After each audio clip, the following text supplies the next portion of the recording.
Daily ப்ரெஸ்ஸை பார்க்குறாரு திரு அண்ணாமலை. நயினார் நாகேந்திரன் எங்கே போனாலும் ப்ரெஸ்ஸை பார்க்க மாட்டேன்னு சொன்னதே கிடையாது. நீங்கள் பாஜகவை ஆட்சி கொண்டு வந்துட்டீங்களா? எப்பயுமே ப்ரெஸ்ஸை பார்த்து தயங்கினதே இல்லை.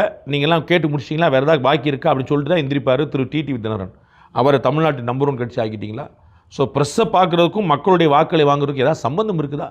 நீங்கள் என்ன இப்போ போலீஸா நீதித்துறையா? நீங்கள் உங்கள்கிட்ட எல்லாம் பதில் சொல்லணுமா? நான் ஏதோ பொழுதுமா உட்காந்துருக்கேங்கிறக்கா எல்லோரும் உட்காந்துருப்பாங்களா? நீங்கள் ப்ரெஸ்ஸை பார்த்தியா, எங்களை பார்த்தியா, பேட்டி கொடுத்தியா? கொடுக்க எம்ஜிஆர் பேட்டி கொடுத்துட்டு இருந்தாரா? ஜெயலலிதா பேட்டி கொடுத்துட்டு இருந்தாங்களா? நரேந்திர மோடி பேட்டி கொடுத்துட்டு இருந்தாங்களா? உங்களை சொல்லி தான் ஆட்சிக்கு வந்தாங்களா? நரேந்திர மோடி ப்ரெஸ் மீட் கொடுத்தா ஆட்சிக்கு வந்தாரா?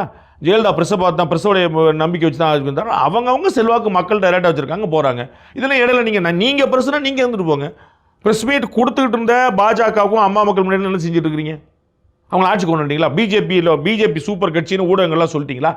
அம்மா மக்கள் முன்னேற்ற நல்ல கட்சி, நம்பர் 1 கட்சின்னு ஊடகங்கள்லாம் சொல்லிட்டீங்களா? அவங்க ப்ரெஸ் மீட் நம்ம எப்போ கேட்டாலும் கொடுக்குறாரு அண்ணன், எப்போ பேட்டி கேட்டாலும் கொடுக்குறாரு, எப்போ ப்ரெஸ் மீட் மைக்கு சொல்கிறாரு. அதனால் நம்ம வந்து புறக்கணிச்சதில்லை, போங்கப்பா தள்ளி விட்டதில்லை. நம்ம அவர் வந்து சூப்பர் கட்சின்னு என்னைக்கா சொல்லியிருக்காங்களே, எந்த விடமா சொல்லியிருக்கீங்களா? அப்போ ப்ரெஸ்ஸுக்கு அவர் ஏன் காட்ட சொல்லி இருந்துக்கணும்? ப்ரெஸ்ஸை ஏன் பார்க்கணும்? அவர் சொல்கிறத மக்கள் எடுத்து போகிறாங்க.